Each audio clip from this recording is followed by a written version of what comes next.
নমস্কার। আপনি কি income tax inspector, CBI sub inspector বা এনফোর্সমেন্ট ডিরেক্টর ইডির মতো পাওয়ারফুল পদে কাজ করতে চান? আপনি কি চান আপনার নামের পাশে গভর্নমেন্ট অফ ইন্ডিয়া লেখা থাকুক? যদি উত্তর হ্যাঁ হয়, তবে আজকের ভিডিওটি শুধুমাত্র আপনার জন্য। আজ আমরা কথা বলবো এসএসসি সিজিএল নিয়ে, যাকে বলা হয় ভারতের মিনি আইএএস। কোনো কোচিং ছাড়াই কিভাবে আপনি এই পরীক্ষা ক্র্যাক করবেন, আজ আমি তার একটি রোড ম্যাপ দেওয়ার চেষ্টা করব। প্রথমে জেনে নেই যে এসএসসি সিজিএল কি এবং কেন দেবেন।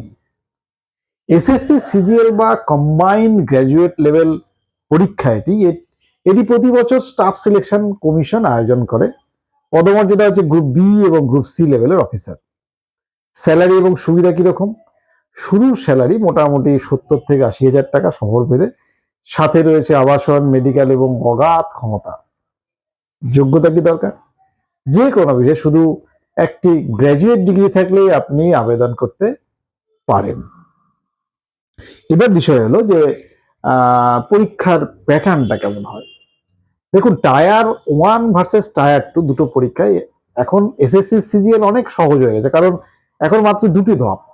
টায়ার 1 কোয়ালিফাইং, সেখানে 100টা প্রশ্ন থাকে, 200 নাম্বার। এখানে শুধু পাস করলেই হবে, এর নম্বর মেরিট লিস্টে যোগ হয় না।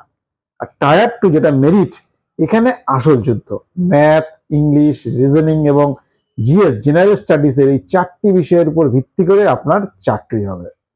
সাথে কম্পিউটার নলেজ, টাইপিং টেস্টও পাস করতে হবে।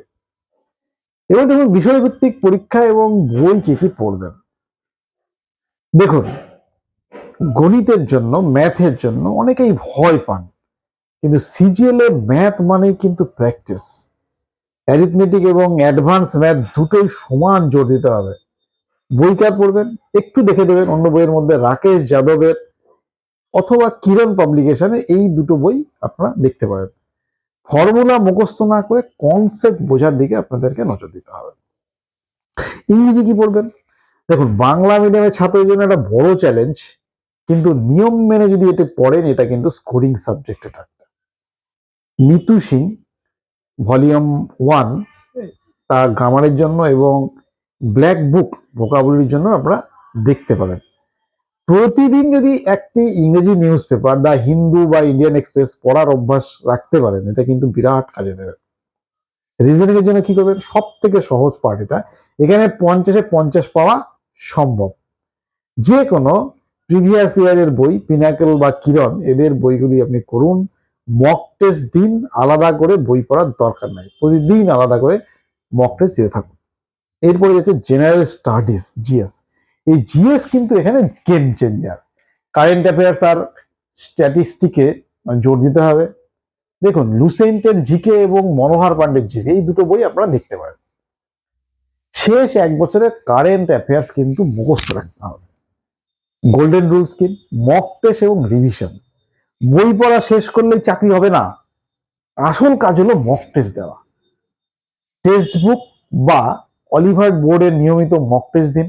মক টেস্ট দেওয়ার পর সেদিন অ্যানালাইসিস করুন, কোন অঙ্কটা ভুল হলো, কেন হলো, তার ডায়েরিতে লিখে রাখুন।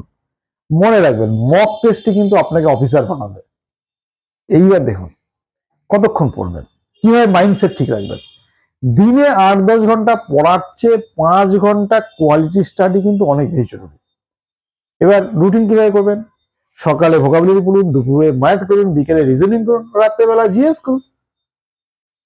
মাইন্ডসেট কিন্তু এখানে সব থেকে ইম্পর্টেন্ট। এই জার্নিতে অনেক সময় মনে হবে আমাকে দিয়ে হবে না, আমাকে দিয়ে হবে না, কিন্তু মনে রাখবেন, যারা আজ অফিসার তারাও আপনার মতোই সাধারণ ছিল, শুধু তারা হাল ছেড়ে দেয় নাই। তো সিজিএল, এসএসসি সিজিএল কোনো কঠিন পরীক্ষা নয়, এটি একটি ধৈর্যের পরীক্ষা। যদি আপনি আগামী 6 থেকে 8 মাস নিয়ম মেনে পড়াশোনা করতে পারেন, তাহলে পরের বছর ইনকাম ট্যাক্সের নীল বাতি লাগানো গাড়ি আপনার দরজায় দাঁড়াবে। তো কেমন লাগলো আজকের আলোচনা? কোনো সাবজেক্টে যদি ডিটেল আলোচনা চান, অবশ্যই কমেন্টে জানাবেন, আমি প্রতিটি কমেন্টের উত্তর দেবো। আর হ্যাঁ, সাবস্ক্রাইব করতে ভুলবেন না। আপনাদের জন্য লক্ষ্য রইল শুভেচ্ছা।